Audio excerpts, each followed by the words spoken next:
All right. Here's the other thing. We ended the show yesterday talking about an idea being floated in Major League Baseball where a manager would be allowed to bat whoever he wants when trailing in the ninth inning. An MLB executive is quoted, quote, "No other sport has their best player sitting on the bench in the final minutes of a game. Imagine LeBron, Brady, Ronaldo watching from the sidelines." To which you made the point that, well, indeed, when the Patriots defense is on the field, guess who's on the sidelines? Brady. Yeah, best player in football. When LeBron fouls out, guess who's on the bench? LeBron. Now, we hated the idea immediately. Kang, you didn't hate it as much. You're not in favor of it, but you're like, you could see it. And I started thinking about, is there any rule we have in sports that's simply put in place to benefit the team that's losing? Like the best that we do for the team that's losing is you get a better draft pick. But that's losing over the course of the season. You get a better draft pick.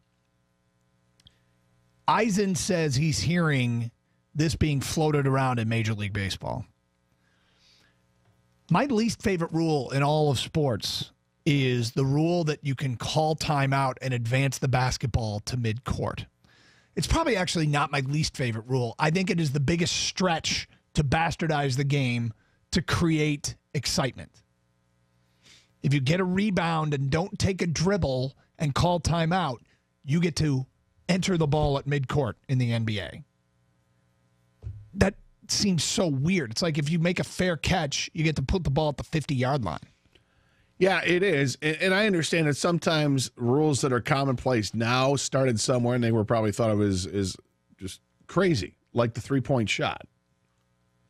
I can't imagine basketball without the three-point shot now, and yet it wasn't that long ago in the mid-'80s when they didn't have three-point shooting.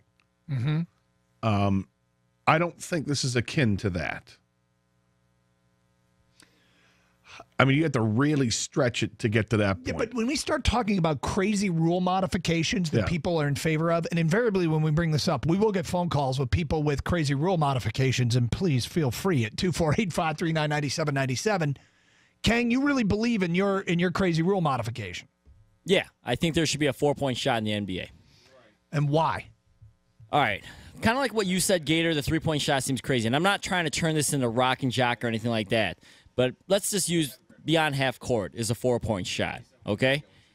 First of all, you have these players now. All they care about is their shooting percentage, so they won't even launch a shot, which, by the way, it couldn't hurt you. If you miss, so what? You didn't get any points, right? If you make it, your team gets 3 points. Now, if you make it 4 points, they might actually try it.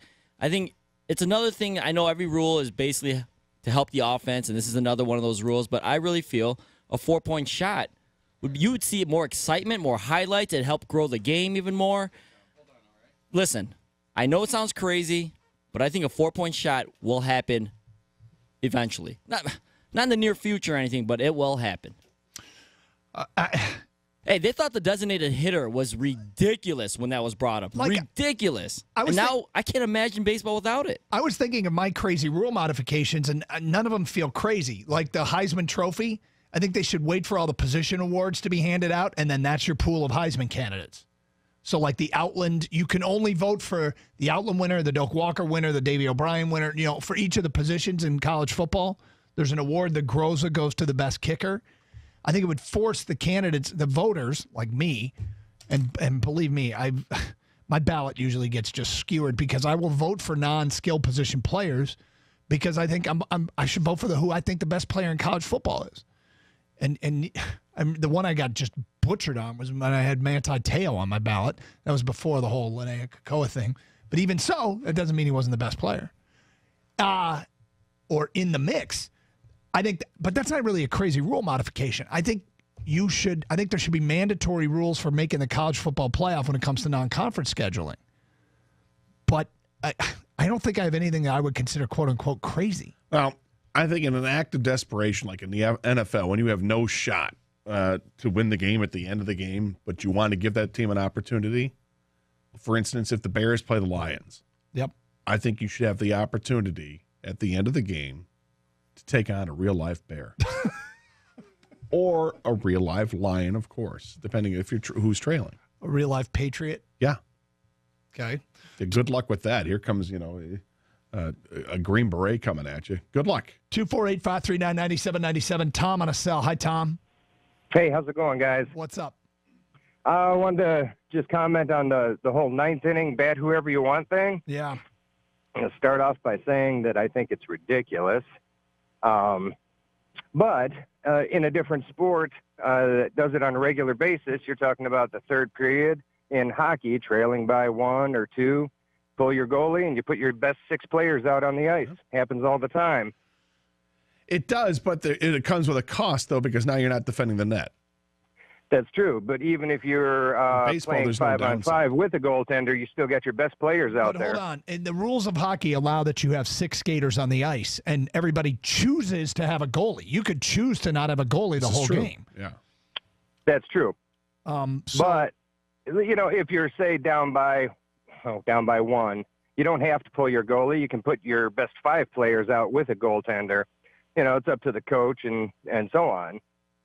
So, I mean, that happens regularly. I guess. Once again, I'm not defending the whole baseball thing. I think that's ridiculous.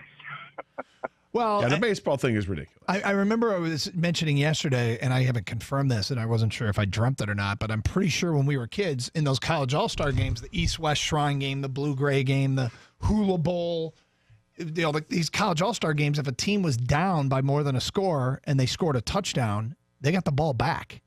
So you'd have consecutive possessions. But that's what this sounds like to me, is just changing the rules of the game to make every game exciting and or more exciting. I'm not buying it. But do you have any crazy rule modifications that you actually think would work? And if you like this, 248-539-9797. It's Karsch and Anderson, 97.1 The Ticket.